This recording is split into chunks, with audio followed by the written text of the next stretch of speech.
So I want to showcase more of the Black experience outside of what they portray. You're listening to Good is in the Details. I'm Gwendolyn Dolske. And I'm Rudy Salo. And this is the podcast where we learn what we didn't know in the spirit of Socrates. I was going to say, in the spirit of Socrates, we have to have the philosophical connection there. Okay, done. Thank you. Happy? Thank you.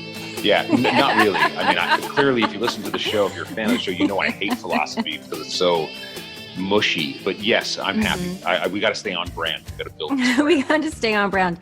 Yes. Well, the idea is that one of the main projects of Socrates, the father of Western philosophy, is this idea of going out into the world and inquiring what he didn't know. And in that process, that conversation, other people also learned what they didn't know. And so we are just continuing that tradition, podcast style. I mean, if there's a medium to learn what you didn't know, in my opinion, the podcast is the best way to learn what you didn't know, because you can hear from experts. On this next episode, we have an expert in what's it really like to be a multi-talented creator who's also, I don't want to over-focus on this, but we do get into this during the podcast, who is also African-American and wants to promote African-American creatives. And he talked about the philosophy regarding that. And that's with my friend, John Thomas. He is an actor, producer, and author. Songwriter, which, if you stay to the end of this episode, there's something extremely special at the end of this episode that stick around. Absolutely stick around, that John let us put on here. And Gwen, you want to know what's really special about this guest? He's definitely the first, but hopefully the last guest that I've killed. Did he talk about philosophy too much? It wasn't philosophy that was the reason why I killed him. John and I met on the set of a short film that he and I did together. It's called The Director, which will be out very soon. And hopefully we can provide something for our podcast listeners, our Patreon guests, something where they can access the short film. And that's where John and I met. And it's okay, I can give it away. I kill his ass in The Director, and we became friends. Like what? There's something philosophical about that, I think. Sure. Yeah. I'm just talking crazy. What's your overview of this particular show for our listeners? This show was great because you did get kind of the behind the scenes idea of, the work that goes into being a creative content creator, a producer, and somebody who's in the thick of, what do I want to say? Who's in the thick of this process in such a way where he is able to give us insight about what kinds of roles, what goes into casting, I guess. That was one of the things. What goes into stories? What goes into casting? What is the role of race when it comes to producing and storytelling? And that is something that I think has been taken for granted in the history of filmmaking. And so it's really cool to see or to listen to John talk about the role that it's playing in his work. And one of the things that he's doing is that he's making a difference by the stuff that he's producing. He's being extremely conscious and intentional about the stories and who is cast in the stories, what he is producing. Yeah, that's very cool. No, what I loved about it is it gives his own unique perspective as an African-American actor, producer. And he's like, well, I don't think there's enough roles out there that are portraying this story of the African-American narrative. I'm going to go ahead and do it. And that's what's awesome about it is he's a DIY, do-it-yourself. If he wants to make a change, he's going to, take the bull by the horns and go for it. And that's why I think his energy is infectious. And if listeners do not know his name now, I guarantee they will know it in the future. Yeah, and check out his Instagram. It's hilarious. It is. He's really, really good clips. That dude is multi-talented. Yeah. And I should just throw out that Zadie makes a couple of appearances in this episode, but, that's just how it goes. She's a part of the show. All right. And so remember to stay until the end. We have a special treat for you from John Thomas. Okay, let's talk content creation. Beautiful. Let's talk content creation. The philosophy and intention of content creation. All right, let's do it.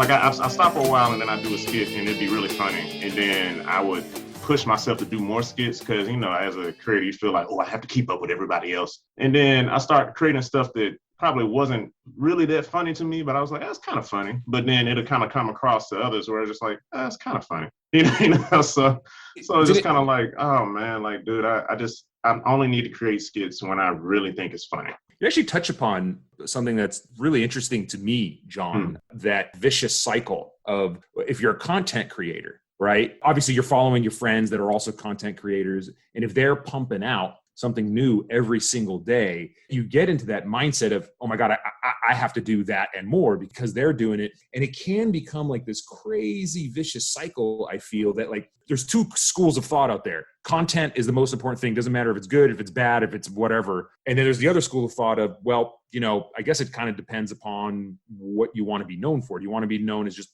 pumping out content or do you want to have high quality content? And it's, I don't know, it's the battle between the two that I find fascinating. I am not a content creator in any way, shape or form, primarily because of my day job. The content that I put out is in writing and on these podcasts. But people like you and other like, you know, true artists, it's got to be really stressful, man. Yeah, man, it is stressful because, you know, on top of that, and I'm working too. So it's like you want to, I mean, thankfully I have a job to where it's really flexible. Thank God. I don't know how I've gotten to this point, but it's flexible enough to where I can kind of come in like within a reasonable, but like whenever I want, as long as I do the set amount of hours that they've asked. So thank God for that. But yeah, it's tough. And the thing is, what I've been battling against, where you see these people that have like 1.6 million followers or 500,000 followers and all of this stuff, and they are putting out weekly content, and you're comparing yourselves to those people. And it's the thing that I've constantly been seeing where, because I follow motivational pages on Instagram too, just to keep myself sane.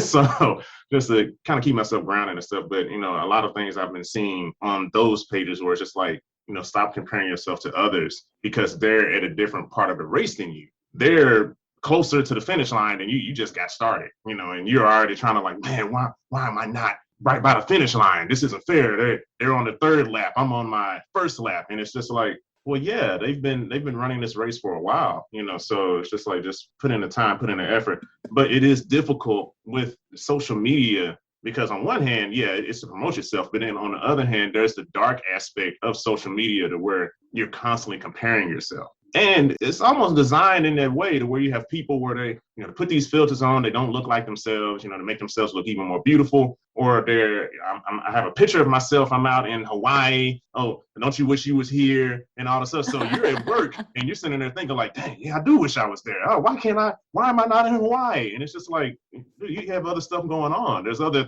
things happening right now. You can't be in Hawaii right now.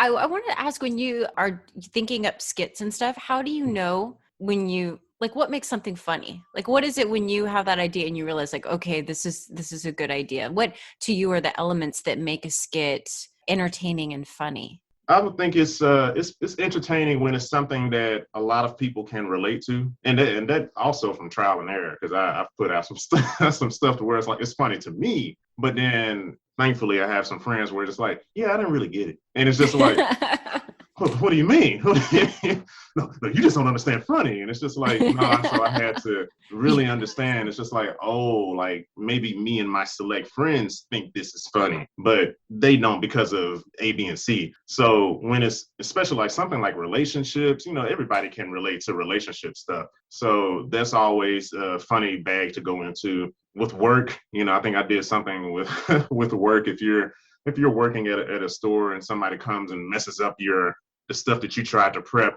and you just straighten it all up and they just completely mess it up and you just get angry. So I was like, that's kind of funny because a lot of people work and they understand that in the customer service aspect, you know, so something that people can relate to is the best thing, you know, that most people can relate to. That's probably one of the best definitions. It's so tangible, John, as to, okay, well, what is funny? Like we've had on this show, we've had a number of, let's just say, comedians and people that work in comedy. I did a tiny bit of stand-up for a while because I was trying to become a better speaker, and I've done like, a dozen stand-up things, and maybe I'll do it again. Nice. But honestly, I've never heard a definition so simple like you just did it. Relatability is funny. Because if it's relatable and if mass amounts of people can be like, oh yeah, I can almost like feel like you're in the shoes of the skit or shoes of the joke, then that's a home run. A lot more people are going to laugh at it. And if you're ever doing stand-up, you might, if you have a joke that's not very relatable or it's not very funny, guess what? You're only getting 1 or 2 or maybe 3 laughs. It's the relatable jokes that you can get the whole crowd in there. So, kudos to you, man. I've never heard a definition easier than that. Yeah, that's what I like about comedy. I think comedians are great observers. So they're able to take something that it has to be true. Otherwise it won't be funny. I think that's the other like a necessary condition, is that the joke has to be true in some way. Otherwise there's nothing funny about it. And then that truth is actually what can alert us to the observation that maybe comedians, really great comedians, I think that comedic content are able to reveal a truth that maybe we don't normally think about. Or I think sometimes what they can do is challenge an assumption that we're not even aware that we're carrying, and then it ends up being really funny. To me, comedians, and some of the best comedians, like, they are the best truth tellers, because you're putting yourself out there. Like, they're not politicians, right? Because politicians, they're trying to appeal to everybody. They want to be everybody's best friend, and they're just really trying to say whatever it is to get you on their side to kind of like get what they want. But with comedians, it's just like, I'm willing to put myself out there to be ridiculed, but I'm going to tell you the truth, and I'm going to try to say it in a funny way so that way you can laugh about it, but they speak the uneasy truths, but in a funny way, to where, because it's a great way for us to have that conversation. Because after you see it, it's like, man, you know what? Like Dave Chappelle, for instance, like he talks about like a lot of things to me, to where a lot of people don't really talk about, those certain topics, because either they're seeing, oh, that's taboo right now or whatever. But I think, especially if it's something smart, and if you are a comedian that your heart is in the right place, as far as like there's no hate in what you're saying, then comedy is where you should talk about anything. Like, I would say, even if there's a comedian that I don't necessarily like at a certain point, I didn't like Sarah Silverman, like, for instance. And hopefully she's not listening to this podcast. It's like, but I like you now, Sarah. But like when she first started, I didn't really like her comedy. But as she has evolved and grown, she changed, and because the reason why I didn't like her comedy per se was that it was like low hanging fruit when she would talk about like Black people, for instance. And I was just like, that's just not funny. You're just grabbing the really low hanging fruit, and you're not really making it challenging, like not really being smart about it. So, but at the same time, like, it's comedy, it is what it is. Like, I'm not gonna boycott her, but but that's what I like about comedy. It's just like, hey, do what you do. I don't have to agree with you, but that's one of the last places to where people can just say how they feel, and the crowd will let you know if you suck or not. So there's that. I think something else that comedy can reveal is a power structure. And if that power structure is only enforcing, and let's say an unjust one or a problematic one, then it's really not funny. But whenever you invert the power structure, it can be funny. Like, I think Sarah Silverman, I don't know what the jokes are that she made about people who are Black, but to me already, I'm like, no, not funny. If you're Black and you're making fun of white people, that can be funny. And I think that it's because of just a historical power structure there that it can reveal it. Like, what is it that's one of the reasons why I think it can be really important, is when somebody is paying attention, but I don't know. Yeah, no, and you're right. Like, if you are, I guess, like a white comedian, because there was like Comic View on BET a while back, and there would be white comedians that come up, and I never was envious of them, because it's just like, man, that's a tough crowd to go into because of the history of the country and stuff like that. But I noticed, and that's just me learning from them too, I was just like, oh, the reason why they're winning them over is they're making fun of themselves. They're making fun of their own community. And just like you said, that inverse, where it's just like, I'm not making fun of you, I'm making fun of me, I'm making fun of our people. And then once you're able to do that, and then you can kind of make fun of the crowd you're in front of. But then even with that, you have to be very particular on that, to where it's just like, you're just, like you're saying, you're observing. Like, hey, I noticed something. This is something I don't understand as a white person in the Black community. And I always think that's like a really funny, entry into a joke, to where it's just like, oh, that's good. And then you can like, oh, what is it with, there's an actual, name of the Kool-Aid, but you don't call it like cherry or strawberry, you say red or something like that. And it's just like, oh, that's funny because, people in the Black community do that. Yeah, this is the red Kool-Aid instead of the actual flavor that it is. So I always thought that was smart. So I definitely paid attention to that. But for, also for me, it's just like, if you are a comedian and I can respect you more, like if you're going to make fun of a group of people, like also make fun of everybody else. Like for instance, Family Guy, like there's been some jokes where it's just like, where they made fun of, like in certain instances, like Black people. And sometimes it's just like, oh, come on, man. Like that's like, I mean, it's kind of funny, but it's just like, okay, that's messed up. But I can't get really mad because they make fun of everybody else too. It's not just Black people. So it's just like, you know what? Okay, I can accept that, because it's not like you're just only making fun of Black people, you're making fun of white people, making fun of Asian people, making fun of Hispanic people, like everybody under the umbrella, they're making fun of. And that's what comedy is supposed to be. You make fun of everybody. Let's get into a little bit of your work, because I noticed that you also have a couple things on Amazon, a couple like, okay, when you say like content creator, so you're an actor, you do skits, let's just talk about some of the breadth of your work. Maybe how did you get started? What's the trajectory of your career? You said you're from, is it Tennessee? Yeah, Tennessee. Okay. But wait, I think I saw, did you study something other than acting? Yeah. Was it in engineering or technology or something? Yeah, I went to school initially for mechanical engineering. Oh Actually. my God. Okay. So how? I'm gonna sign off now. You guys can just talk. It's an ongoing joke between Gwen and I. It's my hatred of mathematics, and she has this special relationship with me. So you guys have fun. I'll just be sitting here. How? At what point when you're doing mechanical engineering, you know what? I'm gonna do skits. Actually, it's a weird. I'll try to just quickly go through it, but I was first in love with my first love was music.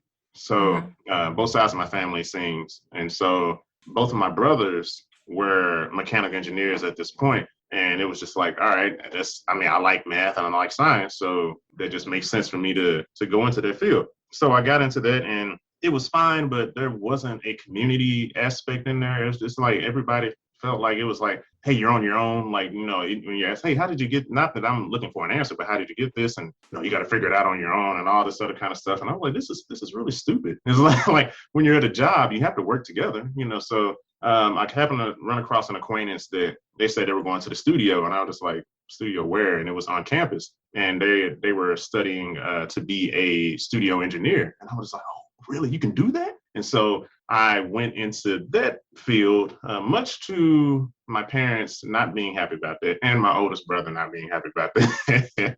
But I just completely switched majors, and I studied recording technology, aka audio engineering. So I went through that, and I started getting into a cappella groups, and I was singing and choir, and I put out an album, and I started going around the city performing the album at different places, became a headliner at this cafe in downtown Memphis, one of the headliners. And it was great. So once I graduated, I was either going to go to Nashville or go to Atlanta to pursue music, to, pursue it and write music for other artists. But I also wanted to get into acting and being a voice actor. But I was just like, I somehow get it. So people kept saying like, oh, you sound like you need to go to LA. You need to go to LA. And I was like, yeah. And my best friend was already planning on coming out here. So we were just basically going to go in opposite directions. And long story short, a mutual friend was just like, hey, what if we all just saved up our money and just go to LA? And I didn't have a girlfriend at the time, and I didn't have a child or anything. So I was just like, hey, why not? LA sounds great. So I came out here to LA, and I was pursuing music initially, but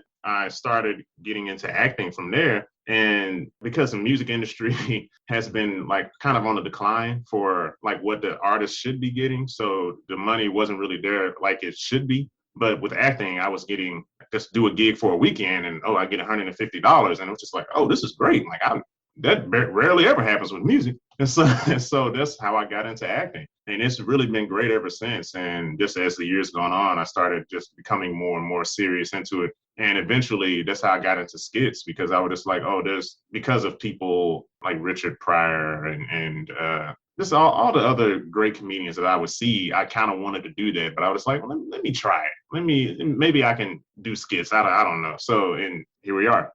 Just what I've been doing. Have you found that the mechanical engineering background or the mechanical engineering brain, I mean, because when you do skits, and I've done a little bit of my own I filmed my own little short film, and it was so complicated, and you got to be really precise. There's timing, there's scheduling, there's all that. Do you feel like that mathematical brain is a massive benefit as opposed to somebody like me that barely even has a brain? Well, no, I don't doubt that because you're a lawyer, so you're very, very smart. But yeah, because I remember when I did my short film, Emoticall, there were certain people that wanted to get me to like, hey, would you mind being a producer for this project and stuff like that. I've never been a producer before. I've never done that. So I was just like, no, I'm not going to screw up your project. I'm not doing nothing. It's not going to be my fault. So at some point, I was just like, okay, let me try with my short film. Let me see what happens. And yeah, just like you said, I think that analytical side, because I would work out the call sheet. I would work, okay, what do we need? It's basically like I was a quarterback.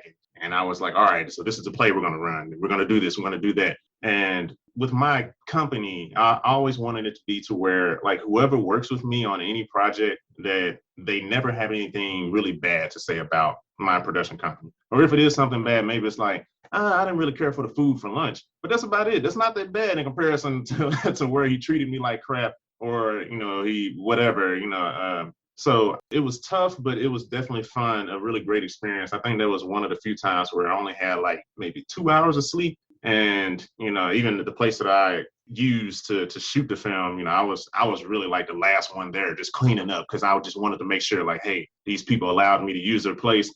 I wanted to leave it spick and span, almost as if I was never here. It's like, were they even here? Did you guys film? So yeah, every aspect, I think that did come into play, and it was really good. I brought on people who were very smart, very intelligent, that I could just give whatever task that they were in charge of to them, and they took care of it, and it turned out really, really good. So I'm definitely thankful and glad with the project that we had. And yeah, looking forward to making more stuff in the future. That's great, man. Quick question. Number one is, what's the name of your production company? Number two, is there an underlying theme to your content? Like, is there something that you kind of go back to, like when you're writing down your ideas, you're writing down your skits, is there something that kind of you're seeing as like an ongoing theme into things? For me, it has to do with, I'm an Arab American. And so I've always kind of felt like the other growing up, especially because I grew up in the 80s and 90s. And I've just had my kind of unique experience. And so there's always this, like, there's this feeling of it. And that kind of flows through in all of my writing, whether it's a drama, whether it's science fiction, or whether it's just straight dystopian. And like, to be honest with you, I can't seem to get away from that. And that's probably why I'm not really doing that much comedy, is because I keep going back to this theme. Are there some themes that you're finding yourself that you're really strong in and you want to explore more? But first, what's the name of your production company? My production company is Thomas Harry Visions, and it's HERI, Thomas Harry Visions Entertainment. And basically, I guess with what my production company is trying to put forward is definitely more stories where it's touching on the Black experience and things like that. But really, like for instance, with the Emoticall, the film, actually, I got this shirt right here. I mean, you can't really see it. It's kind of, if I get closer, there you go. So that.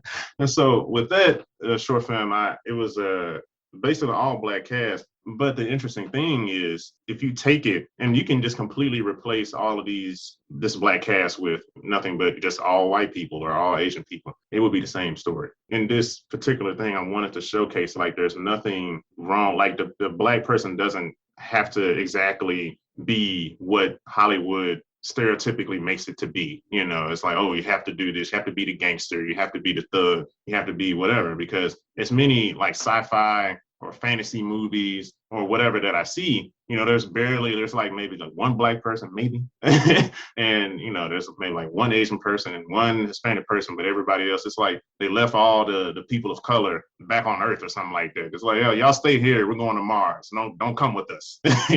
So. Seriously, yeah, you're right. That's a good observation. It's a funny observation, but you're totally spot on about that. Yeah. So I just wanted to, like, with this film, I was just like, you know what? So it's just an all Black cast, and it's not anything like particularly Black, but it's just like, we can have the same film. Like, even though you don't see an all Black cast in space, like, or whatever, like, not this isn't space, but just in general, like, why not? Or an all Black fantasy story, like, why not? That would be really dope. That'd be cool, because you don't see that, you haven't seen that before. So if I can work up to that point, that would be great. But ultimately, overall with the umbrella with my company, I want to just create stories outside of just a dysfunctional family, like a comedy movie with a largely dysfunctional family, so they have like those films, or a love story where the guy and the girl can't seem to, she wants to be the independent woman, and he wants to be the player and all this. So it's always like those kind of stories. And it's like, there's more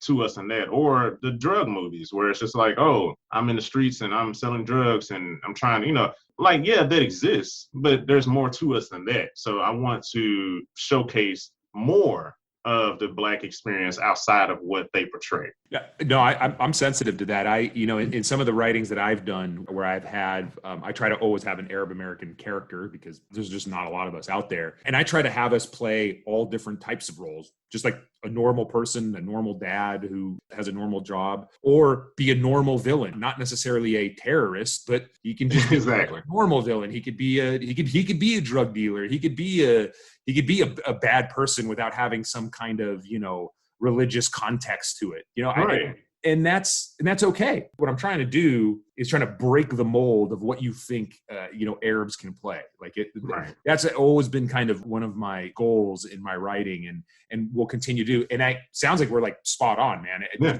You could put us into anything, any movie, just like you can put an all white cast or an all Asian cast or an all African American cast. One thing is that, Arabs just tend to not get along very well, so you can never actually have an entire Arab cast. It's a joke, but it's an actual truth. Like everyone wants to be the leader. It's this crazy funny thing about us. I mean, I'm not trying to disparage my people, but when you have culturally, when you have this thing of, every person has to be right all of the time, it's much better if we have people of other ethnic backgrounds to kind of balance us out. So if I could just get one character out there that's just a normal Arab American, I'd be really happy about that. Yeah, actually, what's funny? I saw well, not funny.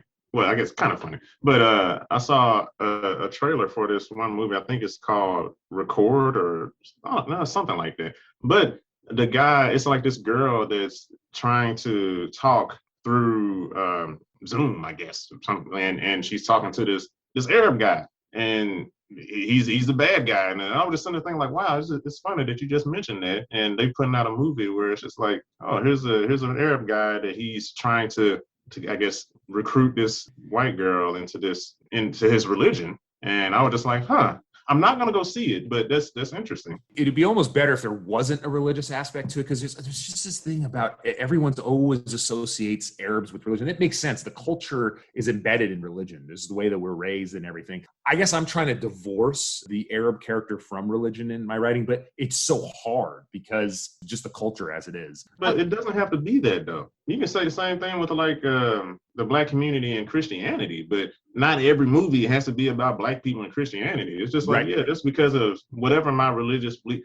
I mean, America in general, and Christianity or God or whatever, but not every movie deals with that. It's not like you don't see this big action film. Like, for instance, Arnold Schwarzenegger, before he goes into killing some people, he bends down and all right, Lord, sanctify this killing. And it's like, that's not gonna happen, so it's like, it doesn't have to be that. But I think that's just really lazy writing. And it's from those same people who try to put, same people, for instance, like Disney, like before Kevin Feige in Marvel, he got to the certain point that he was trying to put forth Black Panther and put forth Captain Marvel, but the person that was over him, I guess like the president of Marvel at the time, was really of that old guard. And he was just like, no, nobody wants to see a woman in a lead movie and she's a superhero. It's not believable. No one wants to see an all Black cast of this, that's not believable. And thank God that they got rid of him and Kevin Feige is in his place. And sure enough,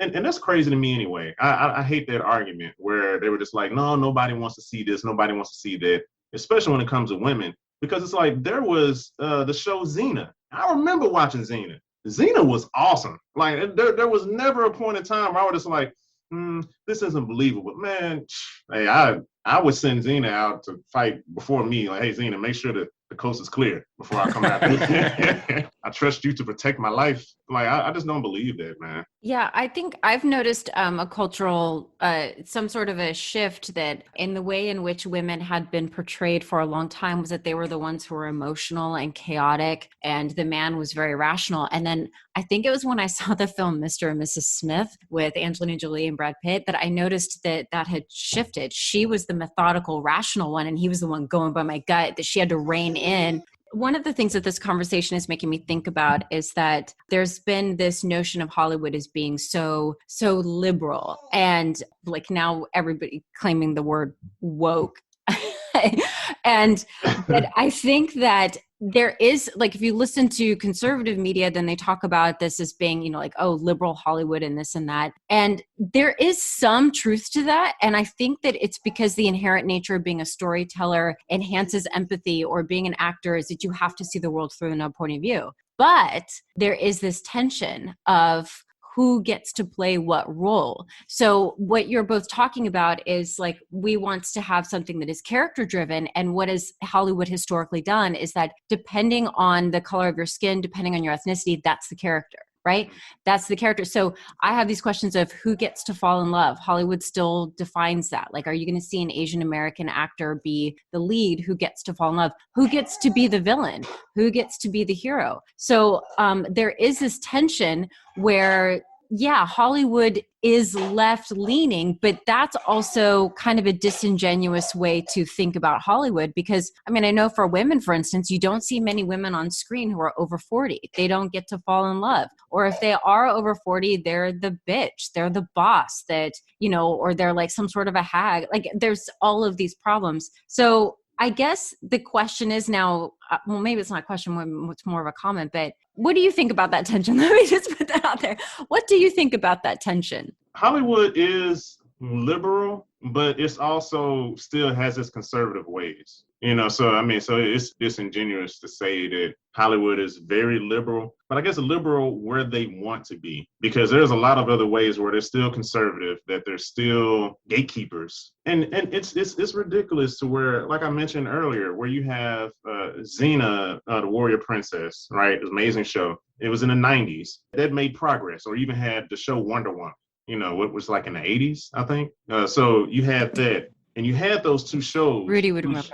It's the 70s. It was the 70s and the early 80s. Okay. Right. You know, when I was a child and Gwen wasn't around, but because I'm old and she's not. But yes, Wonder Woman with Linda Carter. Yeah. Sorry, I don't even. Yeah, she great. It was fantastic. By the way, that was a great show. I think it was very groundbreaking for the time. It's crazy for that stuff to happen, but it's just like, how can these things happen to show that, hey, women can be amazing, women can be strong fighters, they can be the lead, they, you know, all these things that, yes, you can do that. Then how do you backtrack to where now you have like a Wonder Woman movie that comes out and it's almost like you got to fight for that, or a Captain Marvel movie to where you have to fight for that. Granted, I didn't like the Captain Marvel movie, but you know, hey, she should be able to have a movie. You know, it doesn't matter. But, you know, it's just very frustrating to where you make this progress, but then you backtrack to where now we're right back kind of like where we started, where it's just like, yeah, women can do this. And it's just like, yeah, but that was proven 20 years ago. We have to prove the same thing again?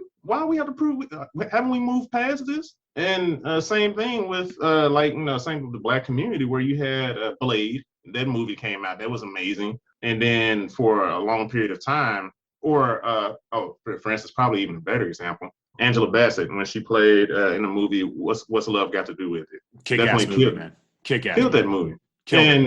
And she had that, and I forgot the name of this other film that she had. I can't believe it's going, but she was really like on fire in the 90s. And then it's like for a lot of Black people who were doing really good in the 90s, between like the late 90s up until maybe the mid 2010s, and Black people started like kind of coming back into prominence in certain key areas. And it's just like, well, why was there's so much dead space, 20 years worth of dead space, you know? And it's like, it's not just, you know, for these, like in a lot of different people, where it's just like we make progress, but then we backtrack, and then we're back at the same place where we were before. So I don't know. I mean, I don't know if that answers the question, but it just really points out a flaw in Hollywood.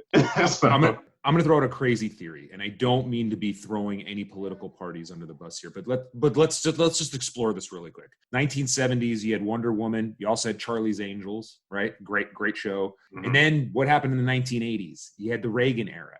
Things just went more conservative. I mean, it's a fact, right? AIDS came out. The country just kind of turned, right? Mhm. Early 1990s, the Clinton era, whether it's good or bad, or there's bad or good, things kind of liberalized a little bit. And then what happened? Early 2000s, 9/11, focused on security. Once again, see, the 80s, we were focused on bringing down the Soviet Union and the Afghanistan war. And that has a trickle-down effect. It does. Early 1990s, you had the Gulf War, but eventually, things kind of liberalized, the fall of the Soviet Union, and things just, went in that direction. Early 2000s, 9/11, Conservative Party was in power for 8 years. And that could be one explanation. You can look at external events in the world or like what's going on in the country and how that affects entertainment. I'm throwing that up against the wall, but I almost feel a little bit, Gwen, that we touched upon that a little bit with Dahlia when she did the exploration of the virus narrative and everything, and external things like politics and who's in power and things happening in the world. I think they have a big effect. I think you're on right. things. I really do. I really do.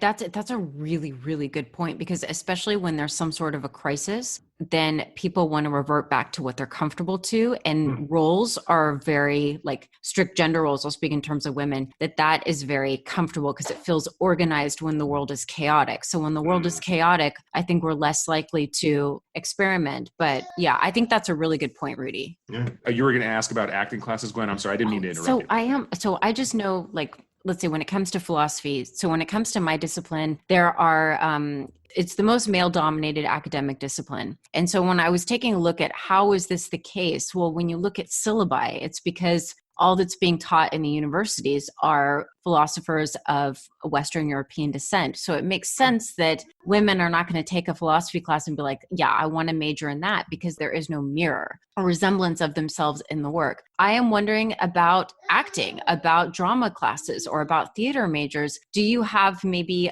fewer, or how many when you have Black women or Black men deciding to go into Hollywood or content creation or storytelling? What does the class look like? Do you have the students there? So, like, for instance, the class that I've taken, this is a great class, but I'm the only Black person there. That's the kind of thing that I'm wondering. So it's a number of things. Pursuing acting is an expensive endeavor. Just pursuing entertainment in general, anything entertainment, it's an expensive endeavor. Amen. And almost in acting in particular, it's a lot. There's so much money that you're putting into it that you're hoping to get a certain amount out of it.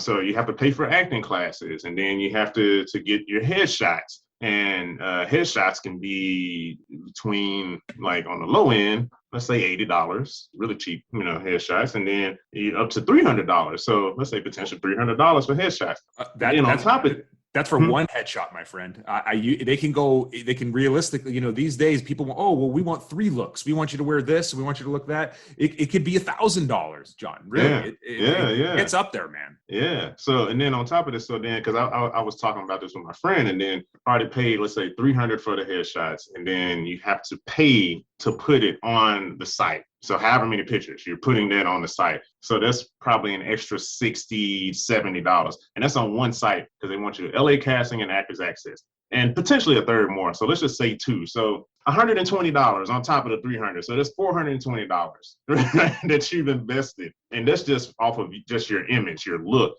And to add to that, the acting class. So if you're paying for the acting class, let's say $200 a month. So that's at one time. So it's about $620, I think, if I'm adding all that right.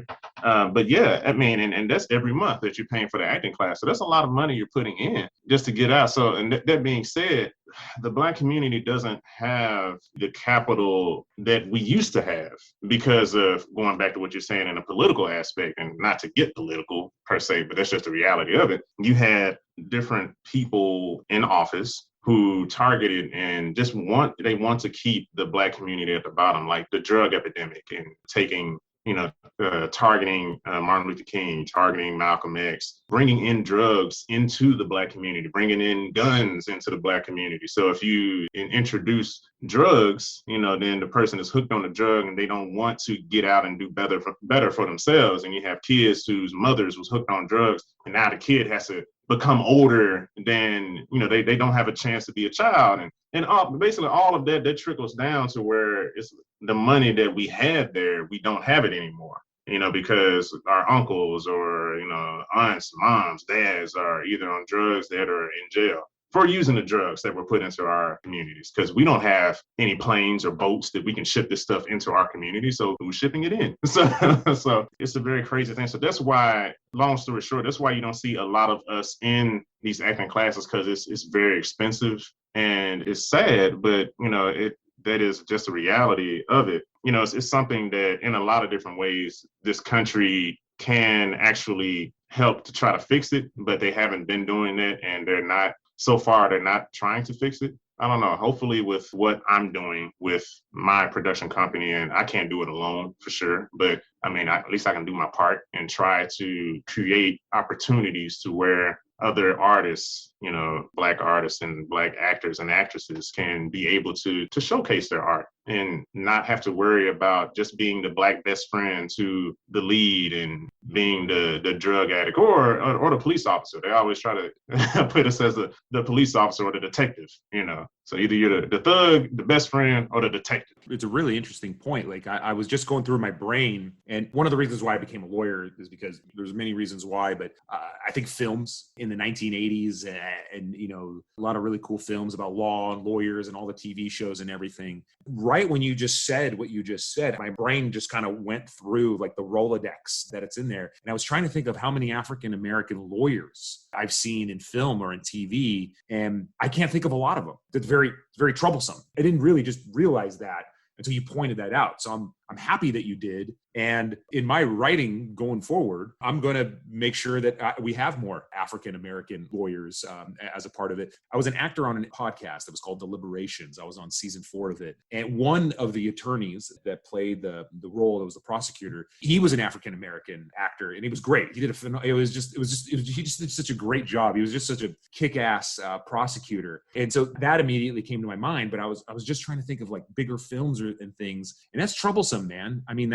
That's a really big deal. I'm really glad you pointed that out. Yeah, and that's like the uncomfortable, truths that a lot of people, because and I get it, because there's a lot of people in America, they're just like, hey, like when Trump was in office, this isn't who we are. And a lot of that, it's one extreme. If you swing it to an extreme, this isn't who we are. And so you don't want to talk about the things that actually is what we are or is making up or what is problematic. It's almost like the issue in your family, that it's like, we don't really talk about that. We don't want to talk about that because it's just hard to talk about. It hurts to talk about. We actually could fix it if we actually did talk about it. But yeah, let's ignore it. Let's not talk about it because we're progressing. We're moving on, and it's just like, yeah, but you have to really heal that hurt if you want to really move forward. You just saying we're moving forward doesn't mean we're moving forward. I can sit here and say whatever, like the sky is green, but it doesn't mean it's green. It's just one of those things where it's an uncomfortable truth, and I guess that's my job to here and there, just in a nice way, but to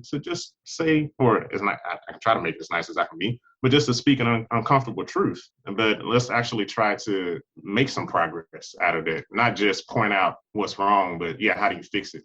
So that's what I'm about. What you're doing, John, by doing the production company and by having that focused writing and having this focus, it's not going to fix the problem. The problem's always going to be there, but it's definitely going to be a step in the right direction. And it's a great thing to dedicate your life to, in my opinion. Like that's like, what a kick-ass goal. Like that's why I was asking, like, is there a theme? I wanted to know the name of your production company. I think people need to know about it. I think that's very important. Thank you. I appreciate it, man. I'm just trying to, just create more opportunities for the Black community, really, because, it's one thing to put us in like, better, like Viola Davis, who else recently has been doing really good, to give them bigger roles and things like Regina that. King. Good. Right. Oh, Regina King. Thank you. Yeah, I forgot completely. She is like, yeah. she's amazing. She's she a child is amazing. Yeah. I kind of forgot about that. I was like, yo, she's been acting for a while.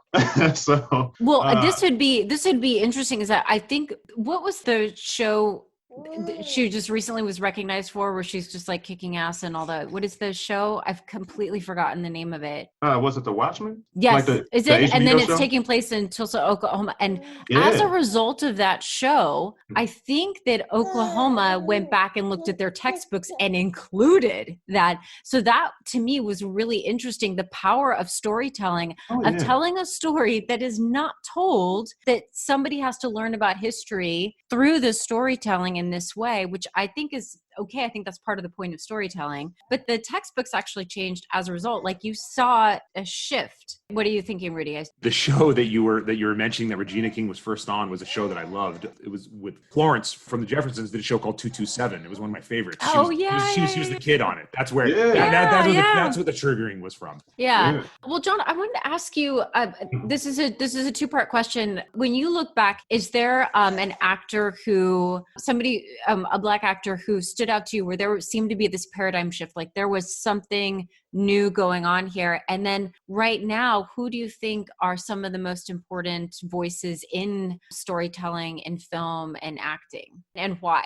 So at the time, I'm only going to speak about it at the time because it shouldn't be, it might be controversial. I don't know. But anyway, I'm just going to speak my truth. So just kind of brace yourselves. But at the time, Bill Cosby. And the reason why I say that was because when I was growing up, you had the show Good Times, you had Sanford and Son, you had the Jeffersons moving on up, things like that, where it's like, either you're in poverty or with Jefferson's moving on up, we're moving up to one of the better apartments, but there's still like the struggling aspect. And I remember even some of the people around me, they were complaining about when the Cosby Show came out. It's like, that's not realistic for Black people. That's not, how many Black people do you know that's living a life like this? Which, okay, yeah, granted, true. But also, I think that was very forward thinking in the sense of where it's just like, we don't have to live a life like this. It doesn't just have to be that one aspect of struggling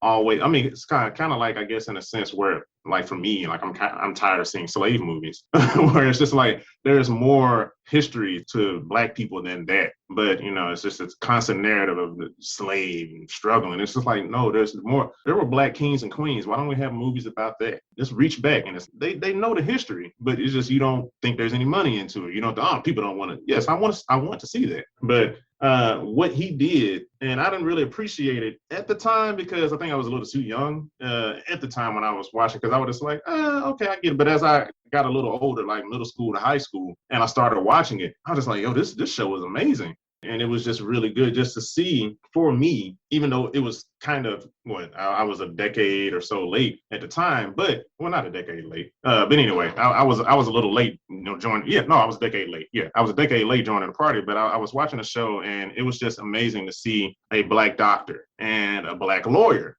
Going back to what Rudy was talking about, how many Black lawyers do you see? And it didn't even really say too much about, it didn't really touch on the typical tropes that they would try to touch on with certain Black shows and stuff like that, which I thought was just amazing. This is just a regular group of people that happen to be Black.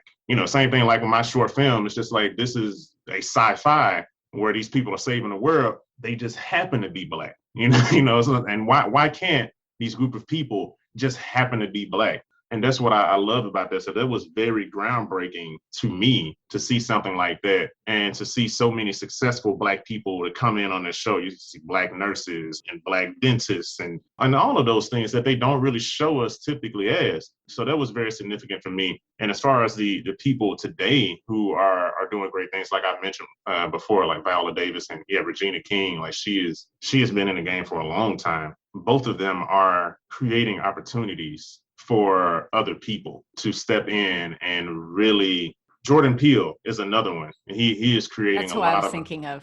In one of my classes, the students have to read Stepford Wives. And, I was kind of curious to see if they would see any connection to a contemporary film. And some of them did pick up on Get Out. And it's just really having that conversation about what was accomplished in kind of this take on Stepford Wives, or where it could be taken. But with Stepford Wives, I mean, the issue is that you cannot be woman and human. Those two things, you can't be both of those. You have to be one or the other. You're either woman or you're human. And it's really haunting. And then what Jordan Peele does with Get Out is also making fun of what Reverend Al Sharpton called the latte liberal, which is you're liberal as long as you're willing to be comfortable, essentially. As soon as you're uncomfortable, I think that's how I take it, is the latte liberal. You're liberal as long as you're comfortable. The more I thought about it, I realized how significant it was. And of course, I gravitated towards Stepford Wives and seeing how the woman is just really flattened. Her personality it's non-existent. She just exists as an object for the other. And then seeing what Jordan Peele did with that in context of race was, it wasn't haunting like Stepford Wives. He justified having a comedic element to it, and as well as it being creepy. I mean, there were so many ways in which he was able to develop this idea. Yeah, no, I mean, it's amazing, especially during the time, because, a lot of people, I guess, for the liberals or liberal Hollywood, it's the easy target for them is conservatives, right? Whereas a Bush or a Trump or something like that. But what I thought was brilliant about Jordan Peele's was, oh no, I'm going to attack like the so-called liberals, in that sense. I'm going to shine the light on you, to where, just like you were saying, like the latte liberal, where, yeah, I'm liberal as long as I'm comfortable with it. And that goes back to kind of what I was saying before about, yeah, no, but we're progressing.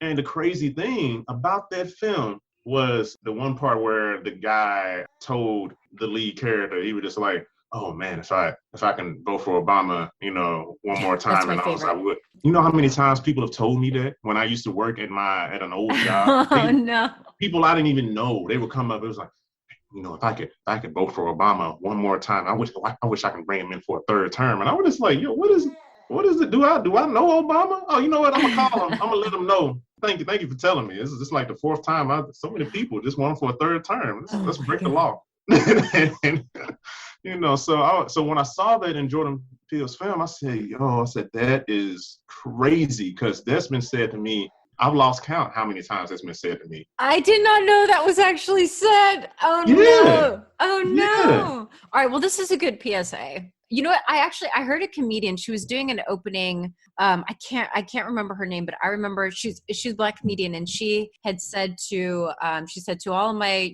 all the white people out there, I don't need for you to come up to me and tell me how much you like Martin Luther King. She said, what I need for you to do, what I need for you to do is that if you're white, interrupt other white people when they are being racist. Call them out on their Facebook. She's like, that's what I need for you to do. And just to kind of follow up on what you're saying, John, I get your point about we need to expand the film narrative and the history of African Americans and just Black people in general. I was pleased to see, you may or may not know this, but there's the actual richest man in history was somebody from Ghana, I believe.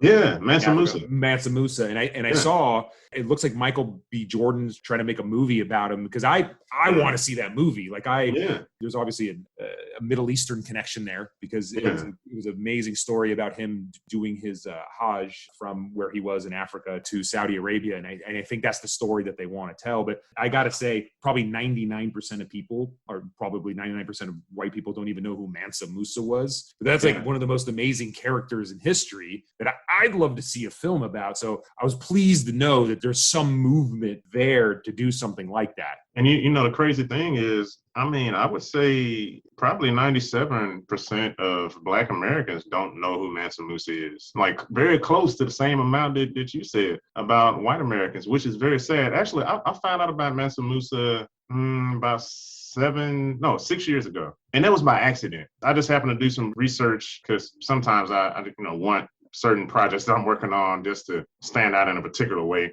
And I just stumbled across this information. And I was just like, Mansa Musa. And I thought it was fake for a second. I've never heard of this guy. And you hear about Bill Gates, and you hear about like Steve Jobs and et cetera, et cetera. Now Jeff Bezos. I was like, I've never heard of he was the wealthiest man in the world. I was like, why have I never heard about this guy? So I just started going down that rabbit hole. And actually, no, you know what? I was just doing some research on just Black figures pre-slavery, because I'm tired of seeing these slave movies. So I was just looking at all of these.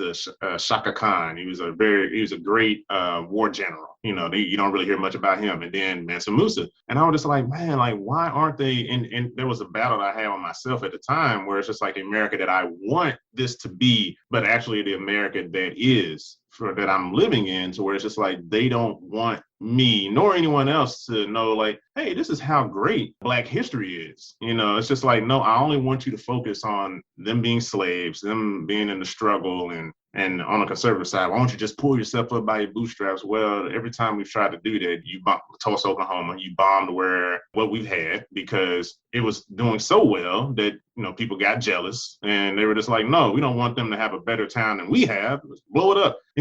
So it's disheartening, but I'm inspired because I didn't know that Michael B. Jordan was interested in doing that. So, we just need to have more of these conversations and just some honest and real moments about what's going on and like what's not really being taught, what should be taught. And yeah, just like even going back to what you were saying before, it's just like, yeah, I don't like with that movie I was telling you about, that they were talking about the Arab guy who is the villain and he's a terrorist. I don't want to see that movie. I don't want to see an Arab guy as a terrorist. I want to see an Arab guy as a regular person. I don't know. Have him be kind of like maybe off of the movie like Free Guy, in a sense to where let's say he's a barista at a coffee shop, but somehow he needs to save the world. He just stumbled across this one, I need to save this person from being killed, and I'm in this situation that I shouldn't have been in, but I'm going to save America. That'd be funny to me. That'd be great. That's the plot to one of my movies. It's about an Arab guy who's a barista. No, I'm just joking around there. Really? Yeah, no. I mean, no, but I usually do have an Arab American character. Like, one of my favorite books is this book called The Raffle, and that has an Arab American character who's just like a totally normal person who's he's the protagonist in that. And then there needs to be more stuff like that. On Mansa Musa, I don't know if Michael Jordan is still pursuing it, but I did see that there was some interest there. My hope is that there's a movie about that, because I'm a history nerd, especially Middle Eastern and Africa and Middle East. It's all kind of connected together. And there's so many great stories there that I'd love to see made. I think it'll have a great impact on the world. Much like the work that you're doing, man. I really do. I appreciate you coming on. I appreciate you being honest. I appreciate everything that you're doing, and I hope we have more opportunities to work together, man, because I really enjoyed working with you on The Director. I really enjoyed this conversation. I just wanted to make sure, you've got so much. You've got your Instagram, Amazon. How can people find you? You can find me on like I said, Instagram. That's at JTSLIMCUTTA. At JTSLIMCUTTA. You can find me on Facebook and YouTube, John F. Thomas, or you can just go to my website, johnfthomas.com. This F is in like Frank, so John F. Thomas. We need some of your music for our outro or something. See, you've got a beautiful piano back there. Oh yeah, thank you. So yeah, I have music out there too. I have like two music projects so that people can find out there. So it's crazy because sometimes I'm just like, oh my goodness, I'm doing so much stuff. But it's fun though. It's cool, and this has been great. You guys are really good at going into details. Good. Thank you so much, John. Have a good day. Yeah, you guys too. Thanks, man. All right. Work my fingers to the bone. Sunrise till the early morn. Let the season wash them grow. Knock my dreams with chain and ball. Working to an early grave. They says I'm free, but I's a slave. Pick that cotton toll away. See the Lord my dying day. Mansa Musa. Mansa Musa. Mansa Musa. Mansa Musa.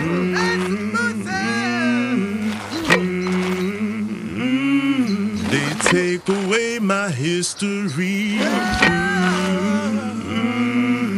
Kings and queens across the sea.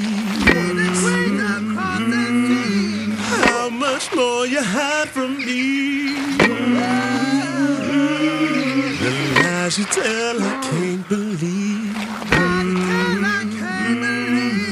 Build my mind up with deceit. They tell me who I ought to be. Take back pride you stole from me. Get much more than eyes can see.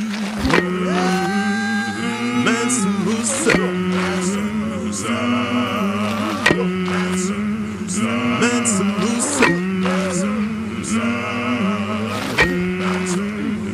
Mansa Musa. Mansa Musa.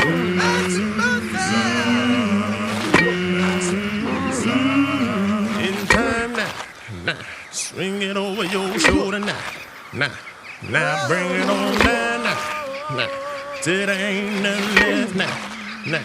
Gotta dig down deep now, feel it rising in me now, see now, feel it in my bones now, whoa now, all in my soul now, make it home someday now, hey now, break the chains away now, spread my heavenly wings now, Lord come and take me now, shepherd just like David now, giant toppling sway now, water rags from the knees now, but God made him king now, see now, Mansa Musa.